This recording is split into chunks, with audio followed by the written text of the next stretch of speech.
When 12-year-old Mari Chen started selling cupcakes outside her family's small Cleveland restaurant, she had no idea her grandmother's secret recipe would catch the attention of an NBA superstar. All she knew was that her little brother Phoenix needed a $150,000 heart surgery their parents couldn't afford, and she was running out of time. Armed with nothing but an old recipe box and determination, Mari set out to save her brother's life one cupcake at a time. But when a mysterious man in a hoodie bought her entire supply one dark evening, everything changed. Sometimes miracles come with sprinkles on top. Mari's alarm buzzed at exactly 5:30 a.m., but she was already awake. The smell of fresh bread from her parents' restaurant downstairs always snuck through the air vents before sunrise. She loved that smell. It meant another day of possibilities was starting. "Phoenix," she whispered, tiptoeing to her brother's bed across their shared room. "Wake up! I'm trying out a new pancake recipe today." Her 8-year-old brother groaned but smiled without opening his eyes. "Is it going to be weird, like yesterday's green tea pancakes?" "Hey, Grandma Chen always said green tea makes everything better." Mari poked his side gently. "Besides, you ate 3 of them." Phoenix finally opened his eyes, revealing the same warm brown color as Mari's. People always said they looked like twins, despite their 4-year age difference. "Only because I didn't want to hurt your feelings." Mari helped Phoenix sit up slowly, pretending not to notice how much effort it took him these days. His heart condition meant every morning was a little harder than the last, but they never talked about it. Instead, they had their special routine. Downstairs, in their family's small restaurant kitchen, Mari pulled out her grandmother's old mixing bowls while Phoenix settled into his usual spot at the prep counter. The morning sun was just starting to peek through the windows, casting long shadows across the industrial-sized ovens and stainless steel workspace. Today's special ingredient is... Mari paused for dramatic effect, pulling something from behind her back. "Cinnamon Toast Crunch!" Phoenix's eyes lit up. "You're going to put cereal in pancakes?" Crushed up. Grandma always said the secret to making people happy is giving them something familiar in a surprising way. Mari started measuring flour into it too, the bowl. "And you know what else?" "What?" "I heard Dad say we might get to visit the new Cleveland Cavaliers training facility next month. They're doing special tours for kids from local schools." Phoenix's smile got even bigger. Basketball was his everything. Even though he couldn't play anymore, he knew every player's stats and watched every game. His room was covered in Cavs posters, especially of Lebron James. That's when it happened. Phoenix reached for the glass of water Mari had set out for him, but his hand started shaking. The glass slipped, shattering on the floor. Mari looked up just in time to see her brother's eyes roll back. "Mom! Dad!" Mari screamed, running to catch Phoenix as he slumped forward. "Help!" Everything after that seemed to move in slow motion, their parents rushing in from the front of the restaurant. Dad carrying Phoenix to the car, Mom calling 911 while running alongside them. The emergency room doctors taking Phoenix away on a rolling bed, leaving Mari and her parents in the waiting room. Hours passed like years. Mari's legs went numb from sitting in the hard plastic chair, but she didn't move. She kept her eyes fixed on the double doors where they had taken Phoenix, waiting for someone to tell them everything would be okay. Finally, a doctor came out. Mari had never seen her parents look so scared as when they followed him to a private room. She wasn't supposed to follow, but she did anyway, standing just outside the door. "Condition has progressed faster than we expected," the doctor was saying. "There's a new procedure that could help, but it's still experimental. Insurance won't cover it." "How much?" Her father's voice was barely a whisper. The total cost would be $150,000. Mari heard her mother gasp. She knew that was more money than their restaurant made in a whole year. "How long do we have to decide?" her father asked. "Given the rate of deterioration, 3 months, maybe 4. After that, the procedure would be too risky." Mari slid down the wall outside the room, her mind racing. She had never heard her parents cry before, but she could hear them now. Their family had come to America from China when she was just a baby, bringing only Grandma Chen's recipes and big dreams. The restaurant was everything they had worked for. Later that night, after they brought Phoenix home, Mari lay awake in her bed. Through the thin walls, she could hear her parents talking in their room. "We could sell the restaurant," her father said. "The restaurant is barely worth half that much," her mother replied, voice shaking. "Even if we sold everything." Mari turned to look at Phoenix sleeping in his bed across the room, his breathing more labored than usual. The moonlight made his face look pale, almost like the porcelain dolls their grandmother used to collect. That's when Mari remembered something else Grandma Chen used to say: "One grain of rice can tip the scale. One person can make the difference." Mari sat up in bed, determination replacing her fear. She might only be 12, but she was still one person, and she was going to make a difference. She just needed to figure out how. Looking at her brother's peaceful face, Mari made a silent promise. She would find a way to get the money. She had to, because mornings without pancakes and Phoenix's smile wouldn't be mornings worth waking up for. Outside their window, the city of Cleveland was quiet, except for the distant sound of trains and late-night traffic. Somewhere out there, Mari thought, there had to be an answer. She just had to be brave enough to find it. Sleep finally came as she was making lists in her head, trying to figure out how many of something she would need to sell to make $150,000. The last thought she had before drifted off was of her grandmother's voice. Everything is possible with enough love and the right recipe. She had no idea just how true those words would prove to be. Mari woke up the next morning with her face pressed against her math notebook. She must have fallen asleep doing calculations. The page was covered in wobbly numbers and crossed-out equations, all trying to figure out how to reach $150,000. "Yard sale?" she muttered, reading her late-night ideas. "No, even if we sold everything we own." Her eyes landed on the last thing she'd written.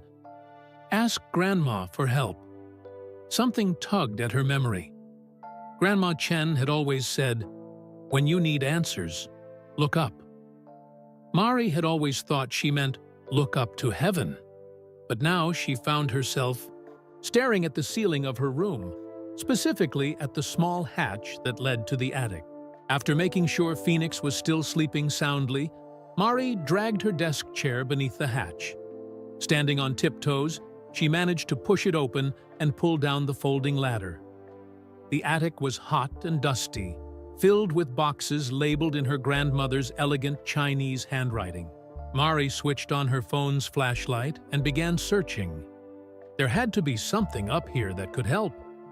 In the furthest corner, behind an old rice cooker and some faded curtains, she found what she didn't even know she was looking for: Grandma Chen's recipe box. The red lacquered wood was still glossy, decorated with hand-painted peonies. Marie's hands trembled as she opened it. Inside were hundreds of index cards, each covered in her grandmother's neat writing. Some were in Chinese, others in English, and many were stained with soy sauce or butter. But one card was different from the rest.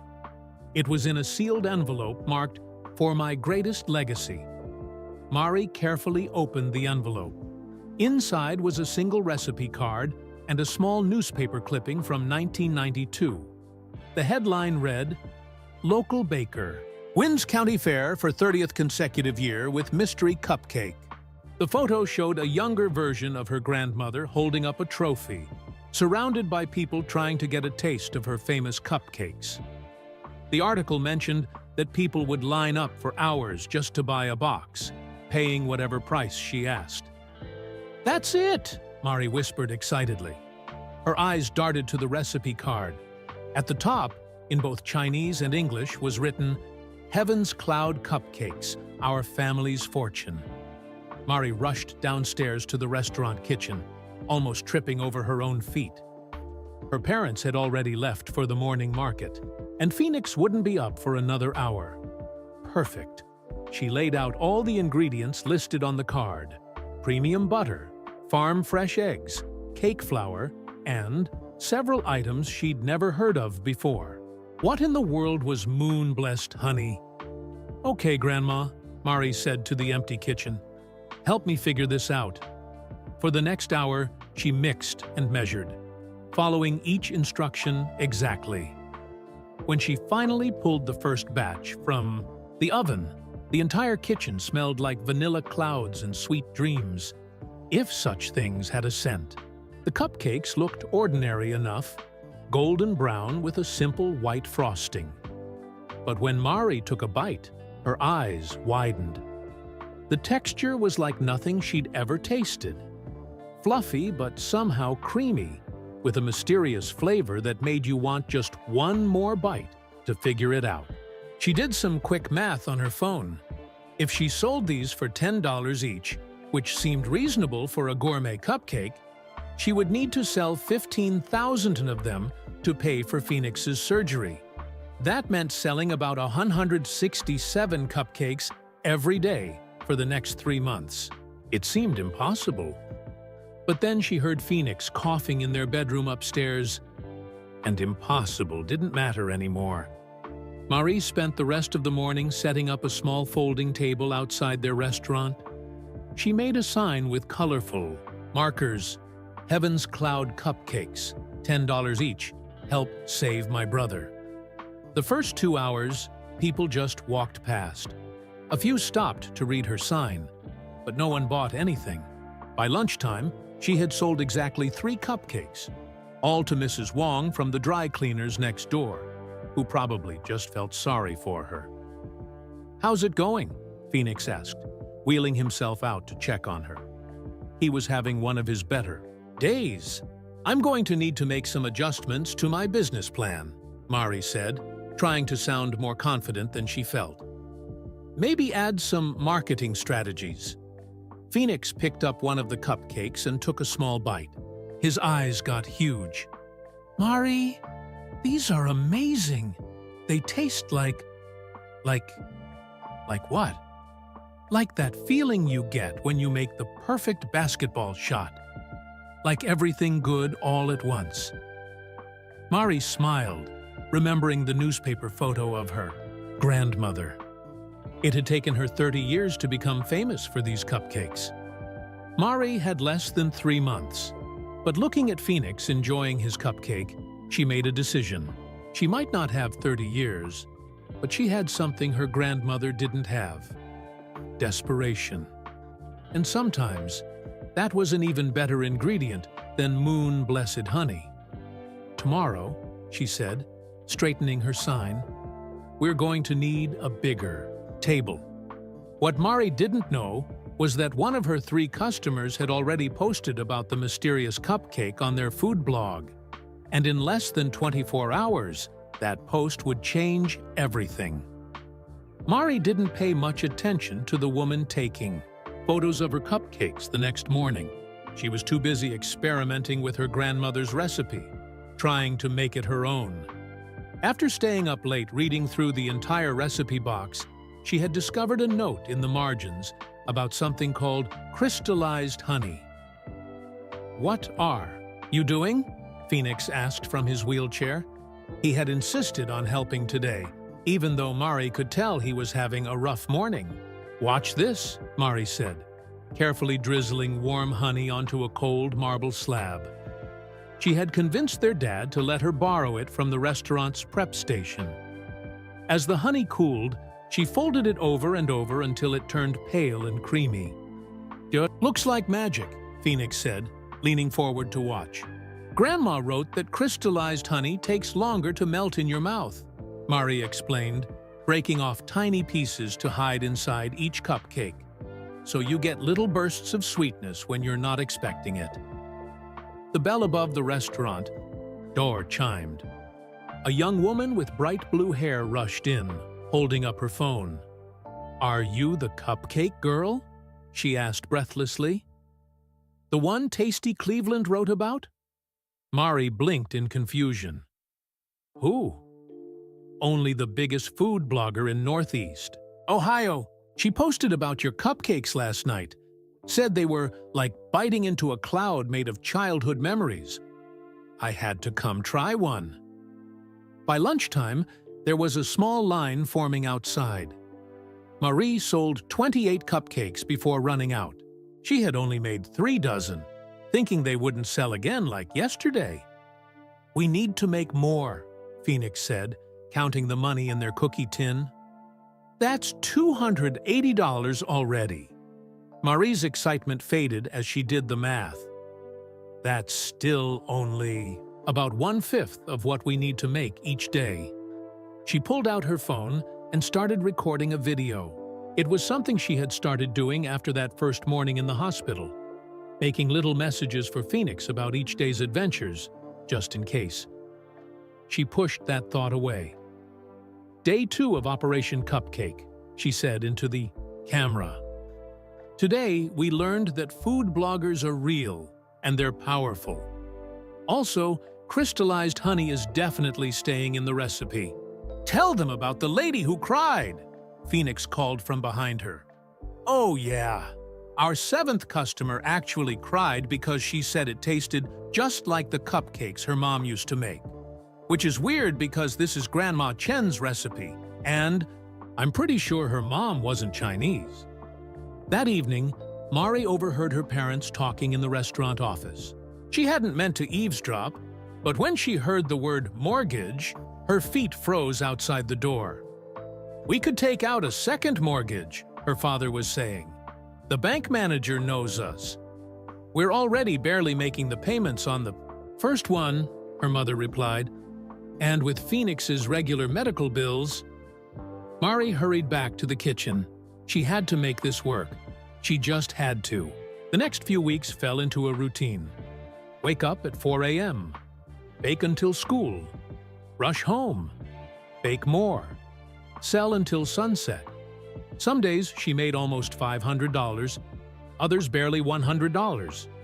The local news even did a small story about her, calling her Cleveland's youngest entrepreneur with the biggest heart. But it wasn't enough. Not nearly enough. Phoenix tried to help however he could, but Mari could see him getting tired more easily. The wheelchair wasn't just for bad days anymore. He needed it all the time now. Sometimes he would fall asleep while helping her decorate cupcakes, and she would have to wake him to go to bed. "Tell me a story," he asked one night as she helped him get ready for bed. "About when we're rich and famous bakers." Mari tucked the blanket around him, noticing how thin his arms had become. "Well, first we'll have a huge kitchen with ovens as big as our whole room, and you'll be our taste tester-in-chief. Will we make special cupcakes for the Cavaliers?" "Of course! Lebron will order them before every game. They'll be his secret weapon for making 3-pointers. Phoenix smiled sleepily. "That would be cool." After he fell asleep, Mari added crystallized honey to her growing list of expenses.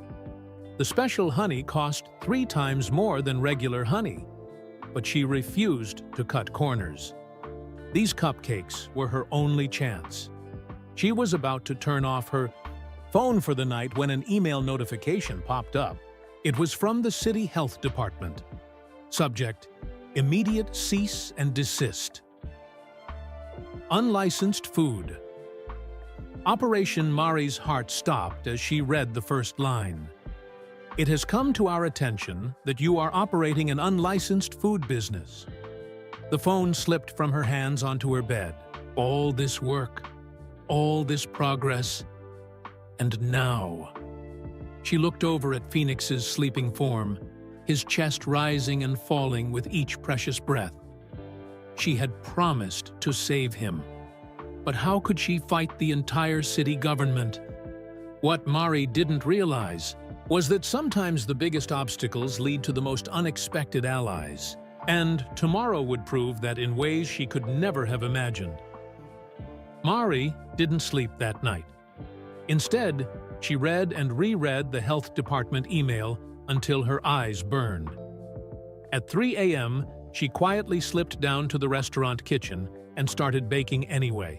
If this was going to be her last day selling cupcakes, she would make it count.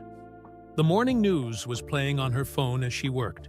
She almost dropped her mixing bowl when she heard her name. And in local news, 12-year-old Mari Chen has been making waves in downtown Cleveland with her gourmet cupcakes, the anchor was saying. Our own Sarah Martinez visited this young entrepreneur yesterday. The screen showed Marie and Phoenix at their stand, customers lined up down the block. I'm doing this for my brother, Mari heard herself saying in the interview. He needs a special surgery, and our insurance won't cover it. The camera panned to Phoenix, who gave his biggest smile. My sister's cupcakes taste like miracles, he said, and we really need a miracle.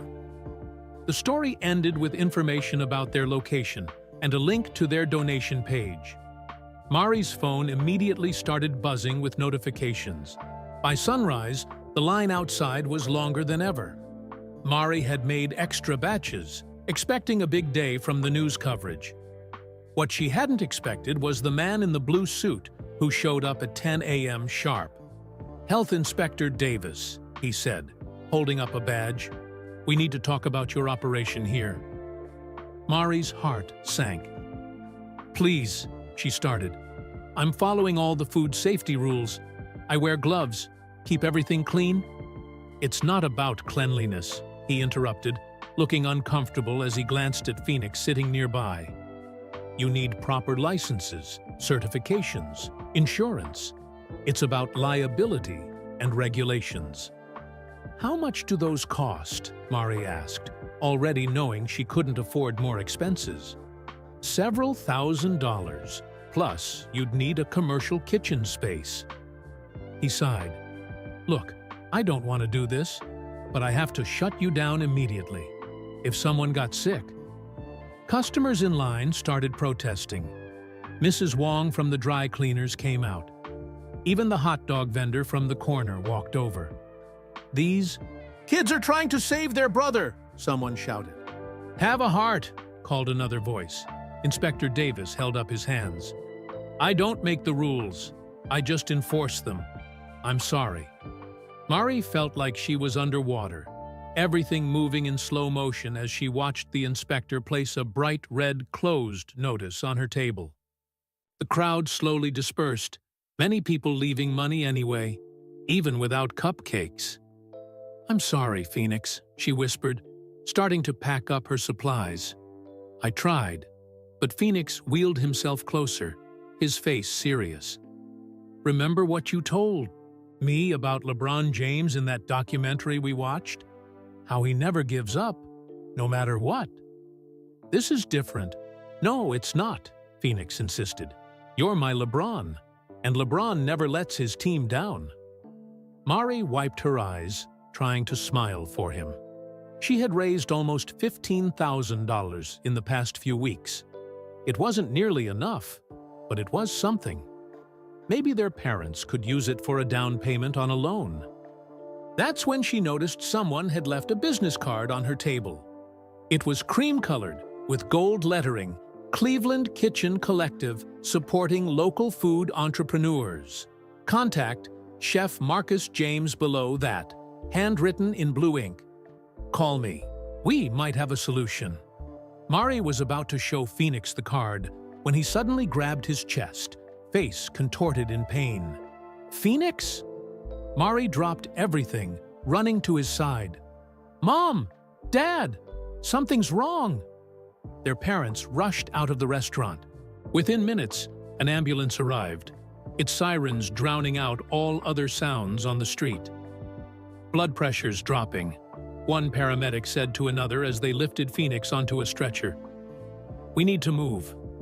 Mari tried to climb into the ambulance with them, but the paramedic gently stopped her. "Your parents can ride. You'll have to meet us there." As the ambulance pulled away, Mari stood alone on the sidewalk next to her closed cupcake stand. The red notice seemed to glow brighter in the morning sun, mocking her efforts. She looked down at the business card still clutched in her hand. Maybe it was nothing. Maybe it was just someone else who would tell her no. But Phoenix's words echoed in her head. "You're my Lebron." Mari pulled out her phone and dialed the number. It rang 3 times before a warm voice answered. Chef Marcus speaking. "Hi," Mari said, her voice shaking. "My name is Mari Chen. Someone left your card at my cupcake stand and I really need help." What happened next would change not just Marie's life, but the entire Cleveland community. Because sometimes the universe has a way of putting the right people in the right place at exactly the right time, even if that place is an illegal cupcake stand on a busy city street. Mari paced the hospital waiting room, still clutching Chef Marcus's business card. Her parents sat nearby, filling out what felt like endless forms. 3 hours had passed since Phoenix's emergency, and they still hadn't heard anything. Her phone buzzed. "Unknown number? Mari? This is Chef Marcus. I heard about what happened with your brother. I'm outside the hospital with some people you should meet." Mari looked at her parents, who nodded tiredly. In the hospital lobby, she found a tall man in chef's whites, standing with several other people. One she recognized as Mrs. Wong from the dry cleaners.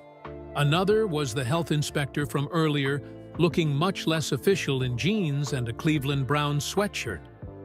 "Mari," Chef Marcus said warmly, "meet the Cleveland Kitchen Collective. We're food business owners who help each other out. And we want to help you." Mrs. Wong stepped forward.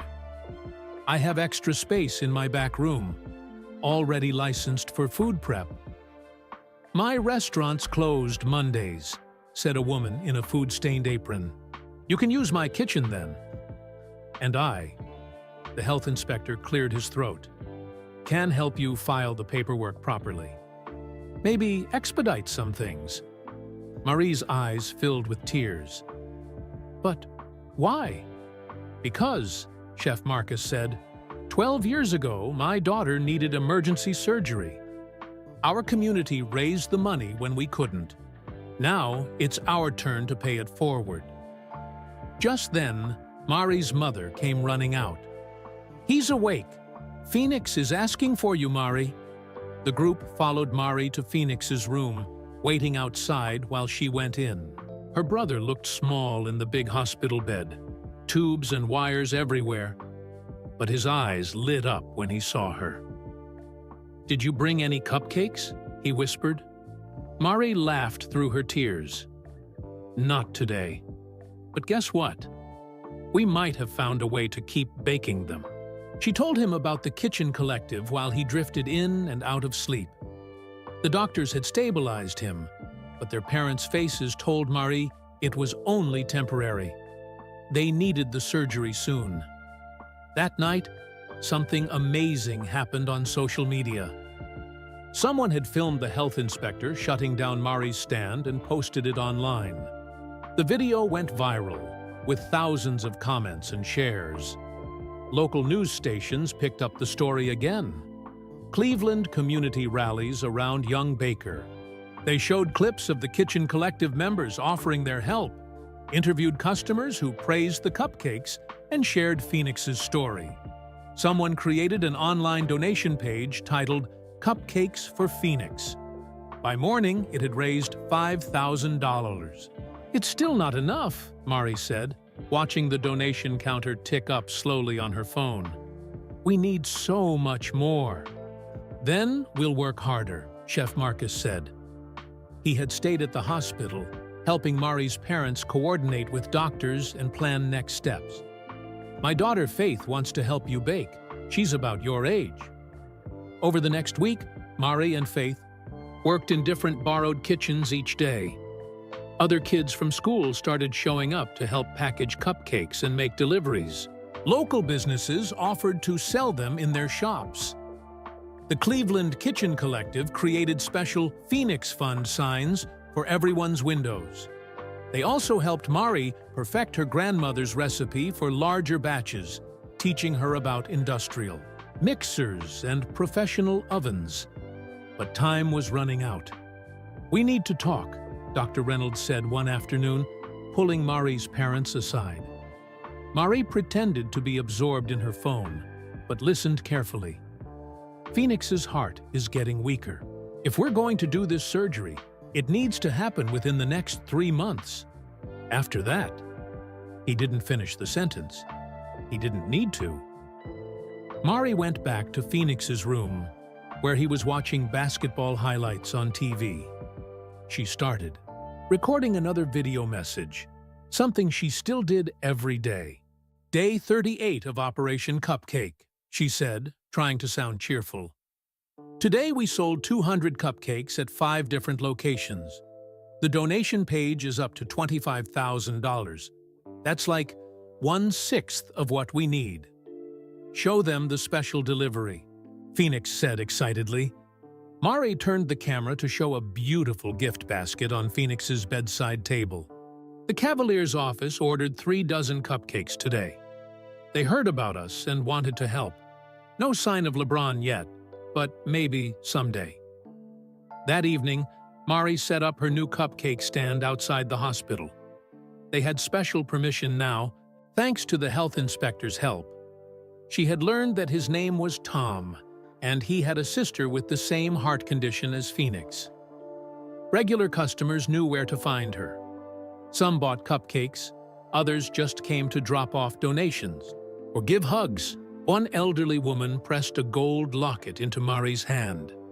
"Sell it," she whispered. "It was my mother's, but your brother needs it more than I do." Mari tried to refuse, but the woman had already walked away. Looking down at the locket, then up at Phoenix's hospital window, Mari felt something she hadn't experienced in weeks. Hope. Not just her own hope, but the hope of an entire community, wrapped around her family like a warm blanket. She didn't know that tomorrow, a mysterious man in a hoodie would change everything. She didn't know that her little cupcake stand was about to become national news, and she certainly didn't know that the biggest surprise was waiting right around the corner. All Mari knew was that she wasn't alone anymore, and sometimes that's the most important ingredient of all. Mari couldn't remember the last time she'd slept more than 4 hours. Her days blurred together in a mix of flour, sugar, and hospital visits. Even with the Kitchen Collective's help, she was exhausted. "Your math test is today," her mother reminded her gently one morning, finding Mari asleep at their borrowed kitchen counter. "Maybe you should take a break from baking."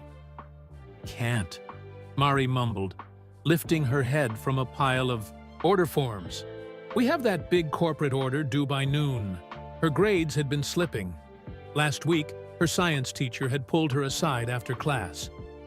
"I know what you're doing is important," Mrs. Rivera had said, "but your education matters too." Mari wanted to explain that nothing mattered more than Phoenix's surgery, but she was too tired to argue. She just nodded and promised to try harder. The truth was, even with all their success, they were still falling short.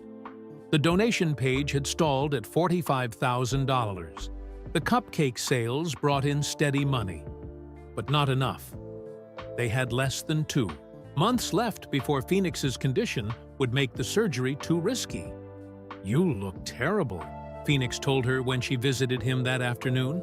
He was having a bad day, his skin pale and slightly blue around the lips. "Thanks a lot." Mari tried to smile, but it felt heavy on her face. "You don't look so great yourself." At least, I have an excuse. Phoenix picked at his hospital blanket. I heard Mom and Dad talking earlier about selling the restaurant. Mari's stomach clenched. They can't.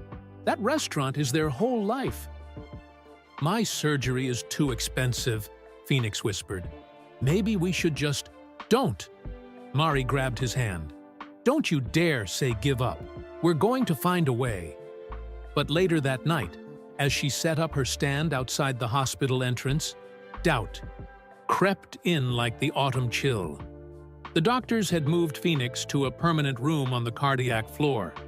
He needed constant monitoring now. Mari pulled out her phone to make her daily video. Day 52 of Operation Cupcake, she said, trying to sound upbeat. Today She stopped, noticing a tall figure in a dark hoodie standing at the end of the sidewalk, watching her. The stranger stood perfectly still for a moment, then walked toward her stand. Are these the famous cupcakes everyone's talking about? His voice was deep but gentle, partially muffled by his hood. Yes, Mari said, fighting back a yawn. They're my grandmother's recipe. Would you like one? The man studied the display case. How many do you have left? 32, Mari counted quickly. I always make extra for the night shift nurses. I'll take them all. He pulled out a wallet. Mari blinked in surprise. All of them? But what about the nurses? Add their usual order to my bill. He handed her several $100 bills. And keep the change. As she boxed up the cupcakes, Mari noticed his hands. They were massive basketball player hands. But before she could get a better look at his face, he had already picked up his boxes and turned away. Wait! She called after him. What's your name? He paused but didn't turn around. Let's just say I know what it's like to have people believe in you when you need it most. Then he was gone, disappearing into the hospital darkness. Mari counted the money with trembling fingers. He had given her $500 for $320 worth of cupcakes. Tears blurred her vision as she added it to their collection jar. That night, she dreamed of her grandmother. They were in the old kitchen together, baking cupcakes. You look tired, little one, Dream Grandma said in Chinese. I am tired, Mari admitted. I'm trying so hard, but it's not enough. Her grandmother smiled, adding something to the mixing bowl. Sometimes the ingredient you need most is already there. You just have to trust it will rise. Mari woke up confused. She had fallen. Asleep at her desk again, her unfinished homework stuck to her cheek. Her phone showed 3 missed calls from her mother. Marie! Her mother's voice was urgent when she called back. Something's happening at the hospital. Come quickly. Fear shot through Marie's body. Was it Phoenix? Had something gone wrong? She ran all the way to the hospital, her lungs burning in the cold morning air. But when she arrived at Phoenix's floor, she found a crowd of people outside his room, all staring at their phones. Mari! Phoenix called from his bed, waving his tablet excitedly. Look who had our cupcakes. He turned the screen toward her. There, on Instagram, was a photo of her cupcake boxes. The caption read, Best cupcakes in Cleveland. Trust me, I know talent when I taste it. This young baker is trying to save her brother. Let's help her finish strong. Your cupcakes for Phoenix. The post was from Lebron James, and it was going viral. Mari's phone started buzzing with notifications. The donation page numbers were jumping by hundreds, then thousands of dollars. Orders were pouring in from across the country, but she barely noticed any of it, because she had just remembered something about the mysterious man in the hoodie from last night. His hands. Those huge basketball player hands. What Mari didn't know then was that this was just the beginning. Because sometimes miracles don't look like what you expect. Sometimes they look like a man in a hoodie, buying cupcakes in the dark. Mari almost dropped her phone when she saw the crowd outside the hospital the next morning. There were news vans, cameras, and what looked like hundreds of people holding signs that read, "Cupcakes for Phoenix," and "Cleveland supports Mari." "This is crazy," Faith said, helping Mari carry supplies from Chef Marcus's truck. "Your story is trending #1 on Twitter." The Cleveland Kitchen Collective had mobilized overnight, setting up a proper booth with banners and display cases. Mrs. Wong was directing volunteers like a military general, organizing them into lines to manage the crowd. "Mari," someone called from the hospital entrance. It was Tom, the health inspector, waving urgently. "You need to come see this." She followed him to Phoenix's room, where her brother was sitting up in bed, looking more energetic than he had in weeks. Their parents stood nearby, tears in their eyes as they watched the local news. LeBron James's Instagram post about a young Cleveland baker has gone viral overnight, the reporter was saying. But the NBA star didn't stop there. This morning, he announced he'll personally match every donation made to Phoenix Chen's surgery fund for the next 24 hours. "And that's not all," Tom said, pointing to Phoenix's window. Mari looked out and gasped. The line of people waiting to buy cupcakes stretched for blocks. Some were wearing Cavaliers jerseys. Others held basketballs, hoping Lebron might show up. Her phone rang. Unknown number. "Hello, this is Mari," she answered, still staring at the crowd below. "Mari, this is Savannah James, LeBron's wife." The voice was warm and friendly. "LeBron told me about your cupcakes and your brother. We'd love to have you on Good Morning America tomorrow. They're sending a car to pick you up in an hour." Mari's knees felt weak. "But the cupcake stand." "The kitchen collective's got you covered," Chef Marcus said, appearing in the doorway. "Faith knows the recipe now. You go tell your story." The next few hours passed in a blur. A sleek black car took Mari and her parents to a local TV studio, where they were connected via satellite to Good Morning America. Phoenix watched from his hospital room, FaceTiming with Mari between segments. "So, Mari," the host asked, "did you know it was LeBron James buying your cupcakes last night?" "No," Mari laughed, "but I should have guessed from his hands. They were huge," the host smiled. "Well, we have a surprise for you. LeBron, are you there?" A new screen appeared, showing LeBron James himself holding one of Mari's cupcakes. "First of all," he said, "these are amazing. But what's more amazing is your heart, Mari. You remind me of my own mom, doing whatever it takes to help your family. That's why I'm not just matching donations. I'm calling on all my NBA friends to help." Mari watched in awe as her phone exploded with notifications.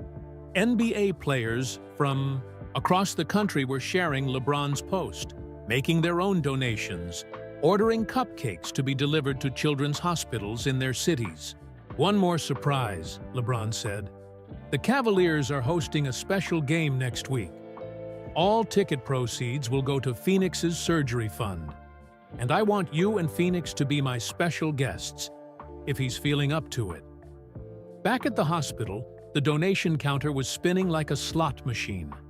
Orders were coming in from as far away as Europe and Asia. The Kitchen Collective had called in every favor they could, turning their restaurants into round-the-clock cupcake factories. "Mari," her mother called softly, holding up her tablet. "Look." The donation page showed $175,000, more than enough for Phoenix's surgery. Mari burst into tears as her parents hugged her. "There's someone here to see you," a nurse said, poking her head into the room. LeBron James ducked through the doorway, this time without a hoodie. He was carrying a basketball and wearing his Cavaliers jersey.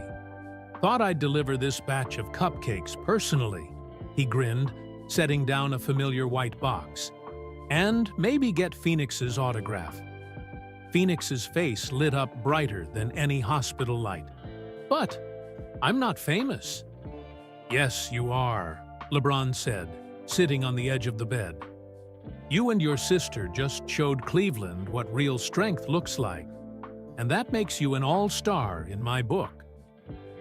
As Mari watched her brother chatting with his hero, she pulled out her phone one more time. Day 53 of Operation Cupcake, she whispered into the camera, her voice shaking with joy. Today we learned that miracles don't always look like what you expect. Sometimes they look like a community coming together. Sometimes they look like a man in a hoodie buying cupcakes in the dark. And sometimes... She turned the camera to show Lebron teaching Phoenix his signature free throw routine, both of them laughing. Sometimes they look like everything you ever dreamed of, plus sprinkles on top. The next week felt like a dream. Orders for Phoenix's Hope Cupcakes, as they were now known, poured in from around the world. The Cleveland Kitchen Collective had to rent an industrial bakery space just to keep up with demand. Every major news network wanted to interview Mari and Phoenix. Their story appeared in newspapers and magazines. Celebrity chefs called asking for the recipe, offering to feature it on their shows.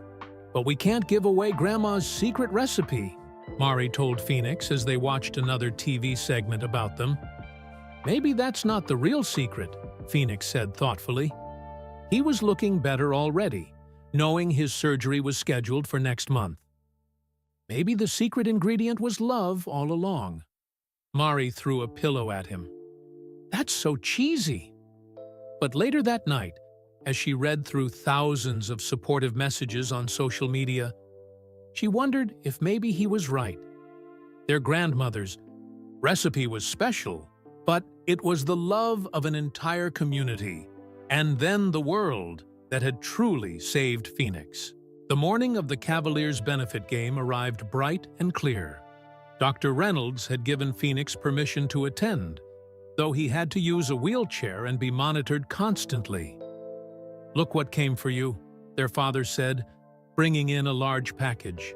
Inside were custom Cavaliers jerseys with Chen printed on the back, one for each family member. The arena was packed. Signs everywhere read, Cupcakes for Phoenix, and Cleveland's youngest MVP, most valuable pastry chef.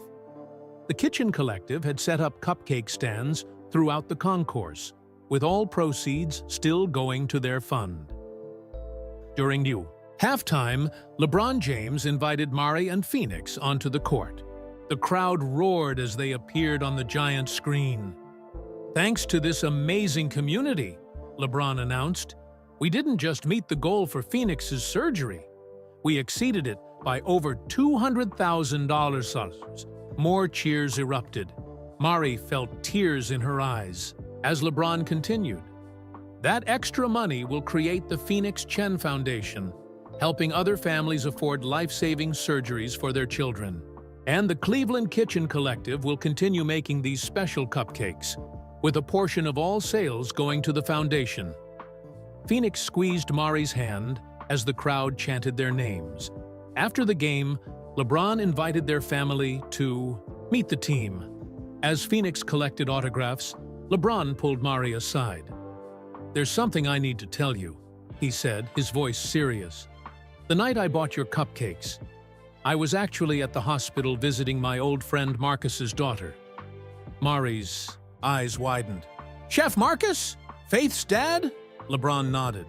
12 years ago, when Faith needed her surgery, I was just starting my career. I helped raise money for her, but I had to do it anonymously back then. When Marcus told me about you and Phoenix, about what you were doing with those cupcakes, I knew it was time to pay it forward openly. Mari remembered Chef Marcus saying someone had helped his family, but she'd never imagined it was Lebron James. That first bite of your cupcake, Lebron continued, It reminded me of something my mom used to make when we were struggling.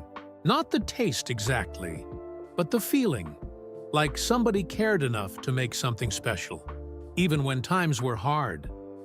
Mari thought about all the video messages she'd recorded for Phoenix, about her grandmother's recipe box, about the countless hours spent baking with Faith and the Kitchen Collective. "Food is love," she said, remembering her grandmother's words. "Exactly." Lebron smiled. "And sometimes love is a girl selling cupcakes to save her brother. Sometimes it's a community coming together to help strangers. And sometimes it's a basketball player in a hoodie." Mari grinned. "Speaking of which," Lebron reached behind a bench and pulled out a familiar red lacquered box. Her grandmother's recipe box. "But how?" Mari gasped. She'd been looking for it everywhere since the news crews started coming. "Your parents thought you might want to share this with someone special." He opened the box to reveal a new index card placed on top of her grandmother's original recipe. It was covered in signatures from the entire Cavaliers team, with a message. "To Mari and Phoenix, thank you for reminding us that the most important ingredient in any dream is heart. Keep baking. Keep believing. Love your Cleveland family."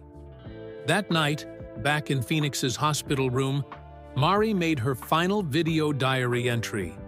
"Day 60 of Operation Cupcake," she said, panning around to show the signed jerseys, cards, and gifts from around the world.